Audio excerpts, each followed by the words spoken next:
विचार करते थे, शिष्य ध्यान से सुनते थे उसको। कोई एकावधानी शिष्य होते थे, इतने विचक्षण, श्रुति शक्ति उनकी कि एक बार सुनकर के उनको याद रह जाता। जिसने एक बार सुन लिया, याद रख लिया, वो दूसरे शिष्यों को सुनाता। तो उनमें से कोई द्विविधानी रहते, जिसको 2 बार सुन करके याद रह जाता, फिर वो कहता मुझे याद रह गया, वो फिर से खड़ा होकर के बोलता, तीसरे को याद रह जाता, तो चौथे को, ऐसे अधिक से अधिक लोगों को, और ये बार बार स्मरण करते रहते थे। तो ये ब्राह्मण की महिमा केवल इसलिए नहीं है कि वो भगवान की पूजा करते हैं। ब्राह्मण की महिमा इसलिए है कि ये समग्र वैदिक साहित्य को ब्राह्मणों ने पीढ़ी दर पीढ़ी कंठस्थ करके अपने पितरों से सुनकर, बड़े बुजुर्गों से सुनकर कंठस्थ किया, याद रखा, जीवन भर उसका आवर्तन करते रहे।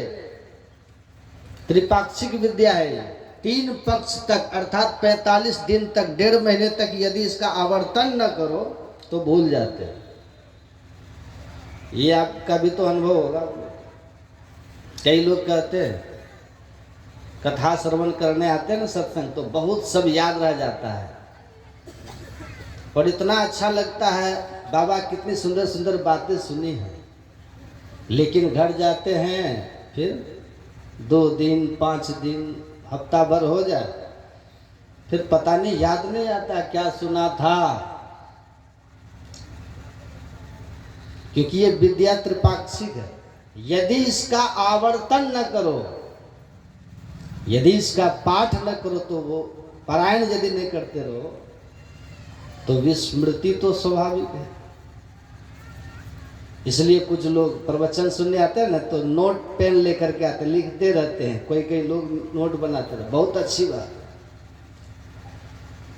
और अभी तो समय आ गया है मोबाइल का, हाँ, डिजिटल युग, तो नोट पेन की आवश्यकता नहीं रही।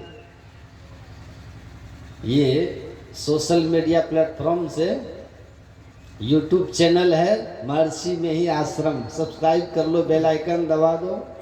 जब आपके मन की इच्छा हुई ये प्रवचन सुनना है यहाँ का, आ जाओ, सुन सकते हो।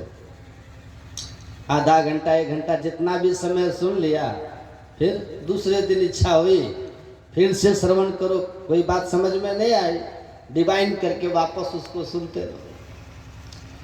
तो ये प्रभु की कृपा है कि नहीं, कि ज्ञान इतनी सरल